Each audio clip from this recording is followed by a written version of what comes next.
அனுபவம் ஒரு யூடியூப் சேனல்லேருந்து முருகாஸ் பேசுகிறேன். வணக்கம் அன்பு சகோதர சகோதரிகளே, எப்படி இருக்கீங்க? நல்லா இருக்கீங்களா? சரி, நிகழ்ச்சி போகங்களா? இன்றைக்கு எபிசோடில் நம்ம பார்க்க போகிறது வீடு தேடி வந்த அரசு உத்தியோகம். பைசா செலவு இல்லாமல் வீடு தேடி வந்துச்சு. ஓகே, எங்கள் அப்பா 1945 வாக்கில் எஸ்எல்சி முடிச்சிருக்கேன்.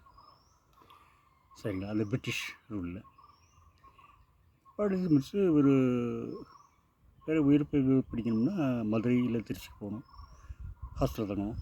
அதனால் அந்த அவசியம் இல்லைனால வீட்லேயே உள்ளூர்லேயே ஒரு கம்பெனியில், சின்ன கம்பெனியில் மேனேஜராக இருந்தேன். சரிங்களா, அப்போது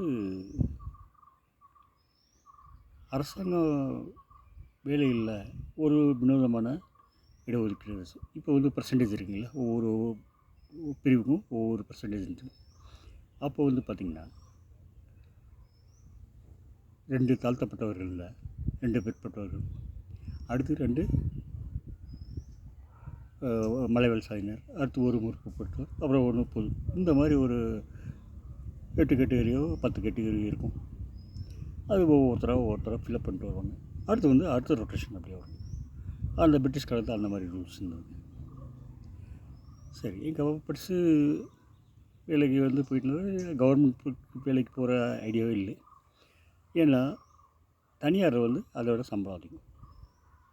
அப்போ இந்த காலகட்டத்தில் அப்போ பார்த்திங்கன்னா ஒரு தாழ்த்தப்பட்ட வகுப்பு சேர்ந்த ஒரு மாணவர், அவர் கஷ்டப்பட்டு படித்து முன்னுக்கு வந்தவர். அவர் படிச்சுட்டு அரசாங்க வேலையில் போடணும், குடும்பத்தை காப்பாற்றணும் அப்படின்ட்டு ஒரு உயர்ந்த எண்ணம் வந்துச்சு. அவர் போய் விசாரித்ததில் அதுக்கு முன்னாடி ஒரு பிற்படுத்தப்பட்ட வகுப்புலேருந்து ஒரு ஆள் வரணும், கொஞ்ச நாள் போகிறீங்க, அடுத்து நீங்கள் அப்பாயின்ட் பண்ணிக்கலாம் அப்படின்ட்டு சொல்லியிருக்கீங்க. அப்போது ஊரில் எல்லாம் பல விஷயம் தெரிஞ்சிருக்காங்க. யார் தகுதி வாய்ந்தவங்க, வயசுலேயும் அரசாங்க பதவியில் சேர்ந்து வயது உச்சவரம்பு இருக்கு இல்லையா, அதுக்குள்ளே இளைஞராக இருக்கும் அப்படின்னு பார்த்ததில் எங்கள் அப்பாவுடைய பேர் யாரோ பரிந்துரை பண்ணியிருக்காங்க. சரி அப்படின்ட்டு அவர் நேராக எங்கள் அப்பாவை பார்த்து மீட் பண்ணி, நீங்கள் அரசு பணியில் ஆசிரியராக சேர்ந்துருங்க அப்படின்னார். முனிசிபாலிட்டி ஆசிரியர். அப்போ அவர் வாங்கிட்டு இருந்த சம்பளம் அரசு சம்பளம் ரொம்ப அதிகம், 2 மடங்கு 3 மடங்கு இருக்கனால அதை விட்டு வர்றது மனசு இல்லைங்க. சரி பார்ப்போம் அப்படின்ட்டு சொல்லிட்டு அவர் அந்த மாணவர் இன்னொரு கேண்டிடேட் அவருக்கு ரொம்ப அர்ஜென்ட் தேவையில்லை, வேறு பக்கம் முயற்சி பண்ணி ஒன்றும் கிடைக்கல. அப்புறம் எங்கள் வீட்டுக்கு நிறையா நடந்து எப்படியா அப்ளிகேஷன் போடுங்கன்ட்டு சொல்லி கொஞ்சம் கொஞ்சமாக எங்கள் அப்பா மனசை கரைச்சி எங்கள் அப்பாவும் போனால் போகுதுன்ட்டு ஒரு அப்ளிகேஷன் போட்டு ஆசிரியர் பதவி. ஏன்னா அந்த காலத்தில் படித்தவங்க ரொம்ப கம்மி, ஃபீஸ் கட்டி படிக்கணும், ரொம்ப படிப்பு வேணும். சரின்ட்டு அவருக்கு அப்பாயின்மெண்ட் கிடச்சிச்சு. பைசா செலவு இல்லாமல், யாருடைய சிபாரிசும் இல்லாமல் வீடு தேடி அலைஞ்சி கூட்டி போய் வேலையில் சேர்த்தாரு, கவர்மெண்ட் ஜாப். சரின்ட்டு கவர்மெண்ட் ஜாப் சேர்த்தமே அந்த வீடு தேடி வந்த மாணவருக்கும் அடுத்த லாட்டில் உடனே கிடச்சிச்சு. 2 பேரும் ஃப்ரெண்ட்ஸ் ஆகிட்டாங்க. சரி, இப்போ எங்கள் அப்பா எல்லா பள்ளிகளுக்கும் திண்டுக்கல்லில் இருக்க ஒரு 18 பள்ளி இருக்கும், எல்லா பள்ளியிலையும் ஆசிரியர் வேலை பார்த்துருக்கோம். ஒரு 1958 60 வாக்கில் பார்த்திங்கன்னா அப்போ காமராஜர் முதல்வராக இருந்தாங்க. அவர் நம்ம தமிழ்நாட்டில் படிக்கிற மாணவர்களின் எண்ணிக்கையை உயர்த்தணும் அப்படின்ட்டு என்ன பண்ணியிருக்காரு, வசதி படுத்தவர்கள்லாம் அவங்க ஊரில் தொடக்கப்பள்ளி ஆரம்பிங்க, நல்ல பெரும் வசதி உள்ள இன்ஜினியரிங் காலேஜ் அந்த மாதிரி ஆரம்பிங்க அப்படின்ட்டு ஒரு வேண்டுகோள் விடுச்சார். அந்த வேண்டுகோளை ஏற்றுட்டு நிறைய பேர் பள்ளியில் ஆரம்பித்தாங்க, இன்ஜினியரிங் காலேஜில் ஆரம்பித்தாங்க. எங்கள் அப்பா என்ன பண்ணார், எங்கள் அப்பா சமூக சேவைன்னு ரொம்ப ஆர்வங்க.